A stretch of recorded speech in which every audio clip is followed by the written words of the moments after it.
My name's Josh. I'm one of the owners of the Fickle Fig Farm Market in North Saanich. We are at one of our two large farm properties here on the Saanich Peninsula. We've been building that up over the course of the last few years, and now we've got 18 acres that we farm on the peninsula.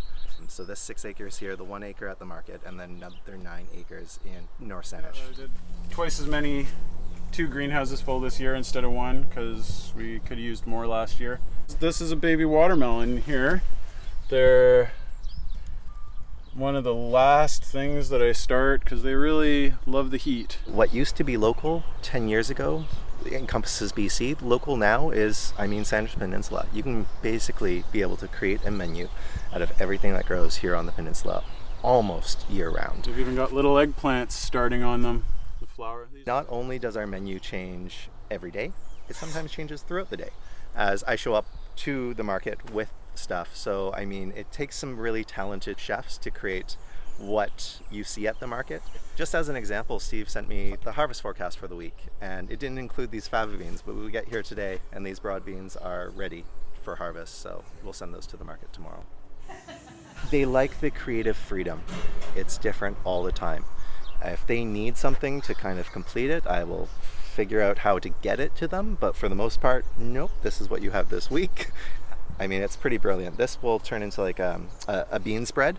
Some of our garlic and salt and pepper, or play on a fettuccine carbonara using a fava bean instead of a pea. Some of our chefs that have now been there for 6 seasons, they're kind of excited to get back into seeing a fava bean or being able to actually use our tomatoes.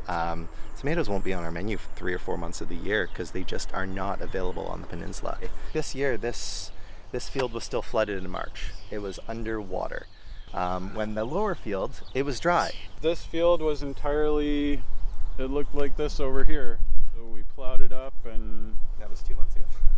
Yeah, and now it's full of squash and winter brassicas. And you never know, there's things that come up like acts of nature and stuff like that you can't predict, and then that has to be dealt with. This is where we raise our pigs and some chickens. We have 3 different stages of pigs. We have some piglets, we have the juvenile pigs, and the sows and boar over in the lower field. They're all trained and respect the electric, so rather than kind of mowing this down, I'll fan their pasture out every week to a new area and let them graze and till it. So this little area here, they've just had access to for 5 days now, and it was very much like this. So I can just pick up the electric fence, move it while they're distracted with feed, and turn the electric back on, and they stay in there. They're happy. They've got their wallow in the middle of the summer, and dry, clean shelters, and that's easy. Ingredients to make a pig happy. Absolutely. Twice a week, I probably bring about 200 pounds of food from this farm alone to the market.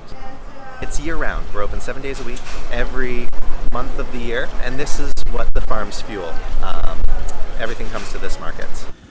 As part of Flavor Trail this year, we are going to be doing a Flavor Trail Happy Hour Bistro Board. This is going to be available 3 days a week, Thursdays, Fridays, and Saturdays from 3 p.m. till 5 p.m. To go with the bistro board, there's a chance to try maybe a glass of wine and beer, which we've never been able to offer before.